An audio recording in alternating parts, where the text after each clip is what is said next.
People had only moments to run. Not hours, not a comfortable warning the night before. Just minutes to grab whatever was closest, throw it in the car, and get out while they still could. And while the entire country had its eyes locked on one single burning city, another fire, one that is many times larger, was quietly tearing across the landscape a few hundred miles away, and almost nobody outside that county was talking about it at all. Right now, as you're reading this, both Washington and Oregon are under states of emergency. Records that stood for years are being shattered in real time, and the most dangerous fire of them all just did something on Saturday that a lot of people genuinely believe a fire simply cannot do. It jumped a lake. Not a stream, not a creek, a lake more than a mile wide. If you want the real picture, the whole picture, the one that isn't just chasing the most dramatic footage on the news, then stay with me right to the end and hit that subscribe button, because this is a story that is still developing and the numbers are changing by the hour. Let me start with the fire that most of you probably came here for, because it made the national news, and it deserves to have, and that's the cluster of fires in and around Spokane, Washington. There are 3 separate blazes there, the Old Trails Fire, the Meadowview Fire, and the Fairview Fire, and they are now being managed together as one single event that officials are calling the Spokane Area Fires. There's been real movement overnight, so let me give it to you straight, without spin. The Fairview Fire has had its forward progress stopped. Now, I want to be very careful with that phrase because it's easy to hear it and think the danger is over.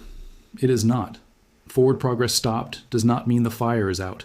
It means the fire is no longer running, no longer racing across fresh ground and eating new territory. That is a genuine, hard-won relief for the crews on the line, but it is nowhere near the finish line. Meanwhile, the Old Trails Fire actually grew a little overnight, up to around 3,620 acres.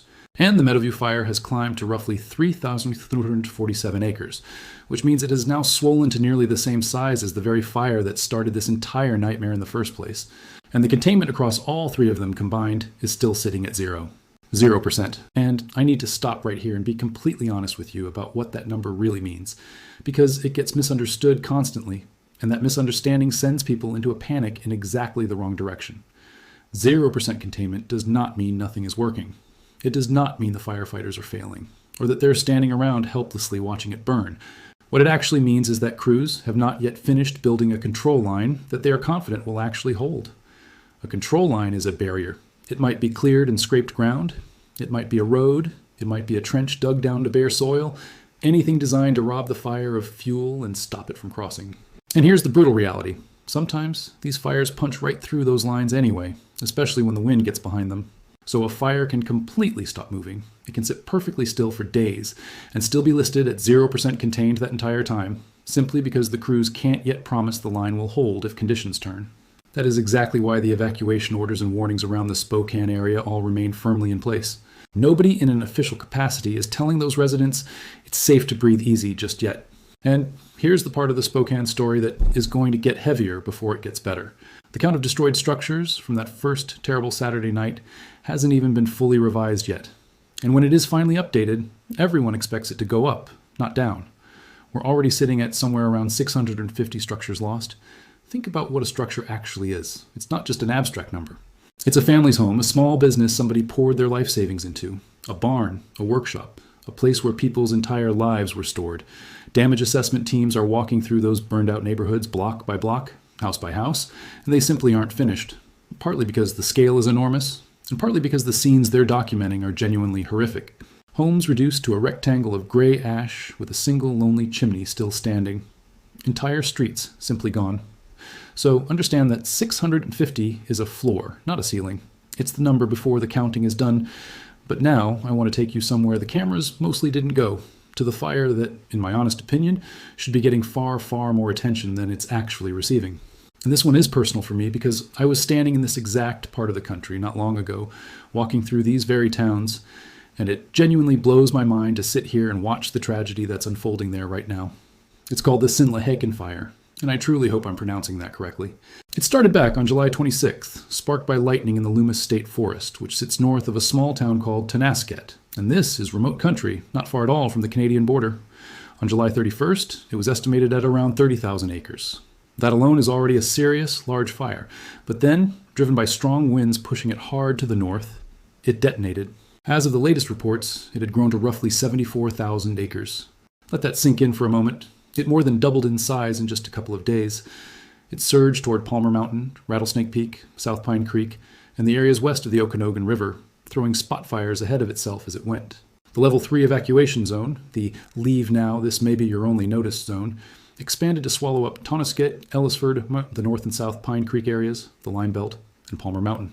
Essentially everything west of the Okanogan River, stretching all the way up toward Aeneas Mountain. Authorities confirmed that several structures had already been lost. The fire was so active and so large that it was clearly visible, glowing from the town of Oroville. Power was knocked out from Tonasket, all the way north to the Canadian border, leaving people not just displaced, but in the dark, cut off, trying to make decisions about their lives without electricity or, in many cases, reliable information.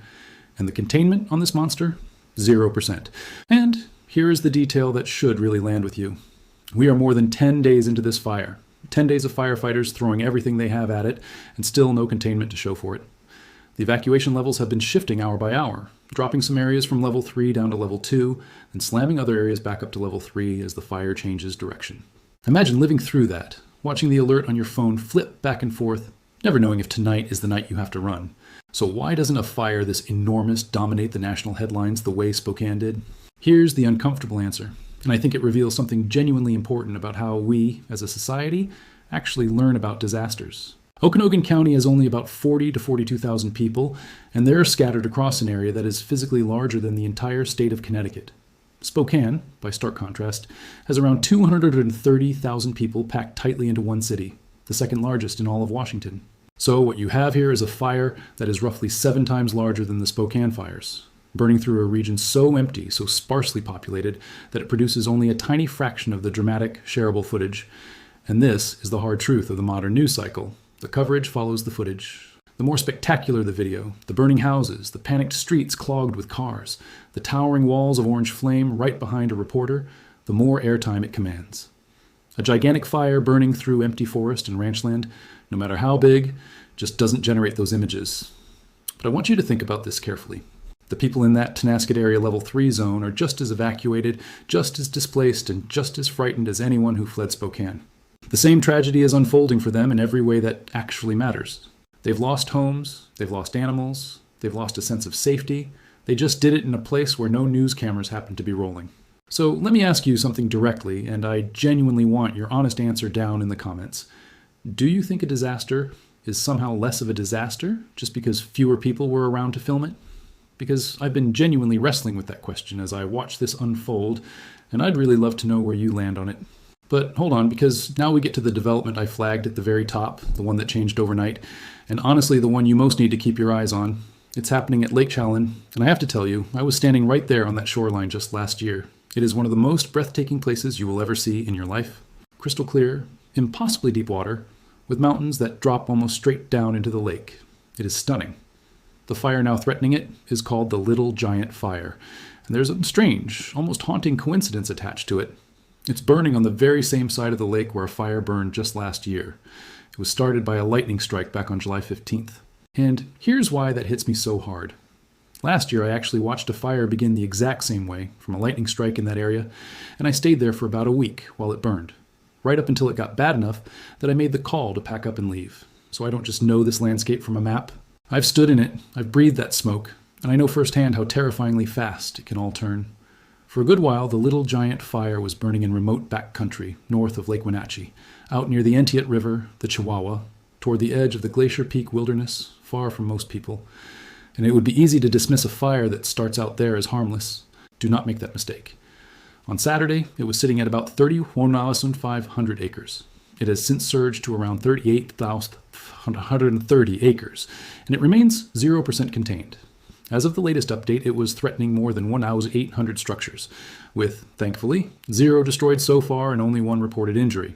But here's the thing, and I need you to really lock in on this part, because with this particular fire, the acreage is not the story at all. On Saturday, driven by powerful gusting winds, the fire reached the shore of Lake Chelan itself.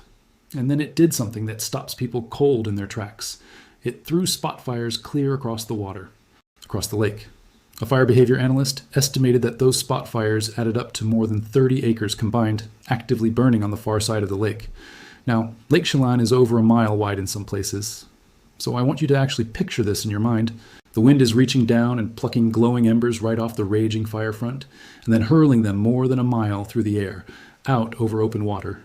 where they land on the opposite shore and ignite brand new fires long before any actual wall of flame could ever hope to reach it. And this is the crucial, sobering lesson buried in there. Yes, a body of water is a fire break for a flame front. A wall of fire physically cannot march across a mile of open lake. But water is absolutely not a fire break for an ember carried on the wind. That's the terrifying loophole that so many people don't realize exists. It is the exact same thing that's been happening across the border up in Canada, near Vernon, where fire has been burning right down to the lake shores and leaping across the water. We all grow up believing that if you can just get to the water, you're safe from the fire. And this fire found a way around that belief. That single leap across the lake instantly triggered a cascade of brand new evacuation orders on Sunday. Level 3, the Go Now order, went out for South Lakeshore Road from Pyramid Creek to 25 Mile Creek. Level 2, be set and ready to leave at a moment's notice, covered the stretch from Fields Point to 25 Mile Creek State Park, including Shady Pass, Robinson Lane, and the park itself. And Level 1, be ready, ran from Fields Point down to State Route 971. And here's the detail that makes my stomach genuinely drop. Those zones include every single campground in the area. Stop and think about what that means. It's the first week of August, peak summer. This is one of the busiest lakes in the entire state, a place absolutely packed with families, camping, boating, swimming, celebrating summer vacation. It's a paradise. And now there are active evacuation notices posted on both sides of it, the South Shore and the Manson side, with a large and growing number of structures in Manson under direct threat. People who came for the best week of their year are instead packing up in a hurry, watching smoke pour over the ridgelines. Now, let me quickly run through the rest of Washington, because there are large, serious fires here that are barely getting mentioned at all, and I think they deserve at least to be named. There's the moderate fire, burning in Ferry and Stevens counties near Inchelium, west of Lake Roosevelt, sitting at around 50,000 acres with roughly 17% containment. There's a fire up in the Pasayten Wilderness, north of the Metho Valley, at roughly 14,000 acres and zero containment. There's the Braden Hill Fire southwest of Colville at around 4,300 acres and about 7% contained. And the smoke from all of this has triggered air quality alerts posted for Asawton, Chelan, Douglas, Ferry, Okanogan, and Stevens counties until further notice, meaning the danger isn't just the flames, it's the air itself becoming hazardous to breathe across entire regions. And statewide, Governor Ferguson's wildfire emergency declaration and the accompanying burn ban both remain firmly in effect. Taken together, these fires are shaping up to be record-breaking for the state. But if you think Washington is having a brutal season, I need you to brace yourself, because Oregon is having a worse one. Genuinely, measurably worse. And here's the part that honestly makes me shake my head. It's getting even less national coverage than Washington is. As of this reporting, Oregon has around 60 large fires burning at once, and together they have scorched roughly 2 million acres. Let me put that staggering number in perspective for you, because 2 million acres is just an abstraction until you can actually picture it. That is roughly a quarter of the size of Vancouver Island, entirely burned in a single state in a single fire season. And remember, this is only the first week of August. The season is far from over. Here's the historical weight of that. Oregon's all-time record for acres burned in a single season was set very recently, back in 2024, at around 1.93 million acres. For a while there in late July, the state was creeping right up on that record, sitting just short of it, and now it has blown past it. 2026 is officially the largest wildfire season in Oregon's recorded history, and there are still weeks of dangerous, active fire weather stretching out ahead. So this isn't a season winding down. This is a record already broken, with the potential to keep climbing for weeks. Sit with that for a second, because it's the kind of milestone that gets a single news mention and then vanishes, even though it describes something genuinely historic. So where is all of that fire actually burning? The single biggest is the Roe Creek Complex, southwest of the town of Fossil in Wheeler County. Only about a mile from the John Day Fossil Beds National Monument, a place some of you may recognize for its otherworldly, colorful painted hills. That complex has grown to somewhere around 320,000 acres and is roughly 53 to 60% contained, depending on the latest update. And here's a detail that really shows you the sheer scale of what's happening out there. The Roe Creek Complex isn't one fire. It's actually made up of nearly a dozen separate fires that grew and grew until they physically merged into a single monstrous incident. Then there's the Hay Creek Complex in Gilliam County, well over 200,000 acres, though thankfully now around 98% contained, which is a real credit to the crews. There's the Bench Fire, about 4 miles southwest of Warm Springs, which has grown to around 66,000 acres and roughly 52% containment, and it has been threatening the Warm Springs Reservation, a community with deep roots in that land. There's a fire in the Deschutes and Jefferson counties area at around 28,000 acres and 85% contained. And there's the Henry Fire at roughly 30,000 acres and about 70 to 75% contained. And here's a single fact that ties this entire Oregon catastrophe together, and it honestly stunned me when I put it together. The vast majority of these Oregon fires were sparked by lightning between July 15th and July 18th. That was essentially one storm system, a mid-July lightning outbreak about 3 weeks ago. Picture that. One storm rolled across the state, threw down thousands of lightning strikes onto bone-dry, sun-baked land, and 3 weeks later, firefighters are still locked in battle with the infernos that single storm ignited. That's how fragile and prime the conditions are out there right now. The landscape was so parched and ready to burn that a few days of lightning was all it took to trigger a record-shattering season. There was no arsonist, no downed power line, no campfire left smoldering, just nature striking dry nature at exactly the wrong moment. So what happens next? What actually matters over the next 48 hours? If you take just one single word away from this entire update, let it be this one: wind. Fire activity has moderated somewhat right now, which is genuinely, cautiously good news, and the crews are using every quiet hour they can get. But gusty winds remain the number one concern hanging over all of it. And here's precisely why that matters so much. Every single fire I just walked you through is burning in terrain where the wind decides the day. When the winds are calm, crews get their precious window to build those control lines and actually hold them. But when strong winds arrive, a fire that was sitting quietly at 0% containment can suddenly make a violent run, or start hurling embers a mile across a lake, exactly like we just watched Little Giant do. The wind is the ultimate wildcard in every one of these incidents, and it can change absolutely everything in the span of a single hour. So here is the practical, potentially life-saving part. If you are in a level 3 zone right now, you should already be gone. Not packing, gone. If you're in a level 2 zone, you need to be fully packed, your essentials and your important documents and your pets already loaded in the car, ready to pull out the instant the order upgrades. Because when it comes, it may come with almost no notice at all. And if you happen to be one of those families out camping on Lake Chelan, or anywhere near any of these fire zones during this beautiful first week of August, please keep one eye locked on the official emergency alerts at all times. Because the single most dangerous thing about these fires isn't just their size. It's how astonishingly fast a calm, gorgeous, sunny afternoon can flip into a leave now, this is your only warning moment. Let me bring all of this back to the thought I opened with, because I genuinely believe it's the real takeaway hiding inside all these numbers. We had one city burning Spokane, and the whole nation watched, and rightly so, because 650 structures gone and 60,000 people evacuated is a real devastating catastrophe by any measure. But quietly, in the empty spaces where the news cameras don't bother to go, a fire 7 times its size has been burning for over 10 days with zero containment, displacing families who are every bit as devastated, but who simply don't have the dramatic footage to prove it to the rest of the country. And down in Oregon, an entire state just quietly shattered its all-time acreage record. 60 fires, 2 million acres, historic in every sense, and it barely registered on the national radar at all. The disasters we hear the most about, and the disasters that are actually the largest, are very often not the same thing. And that gap, that space between what's dramatic and what's genuinely real, is exactly why it matters so much to go looking for the whole picture yourself, instead of just waiting for the biggest, loudest images to be handed to you. There's something else worth sitting with here, too. Every one of these fires, from Sinlahekin to Little Giant to the dozen that merged into Roe Creek, was started by lightning. Not human carelessness, but the raw collision of dry storms and land that's been baked to a tinderbox. And that tells you something about the summers we're living through now. When a single storm system can ignite an entire record-breaking season across 2 states, the margin for safety gets thinner for everyone who lives in that country, whether you're in a city of 250,000 or a ranch town of a few hundred. The fire doesn't check the population count before it decides where to run. So here's my honest ask before you go. If this gave you a clearer, fuller, more complete picture than the one you're getting from the headlines, do me a genuine favor and hit that like button, because it truly does help this kind of complete, no-hype coverage reach more people who need it.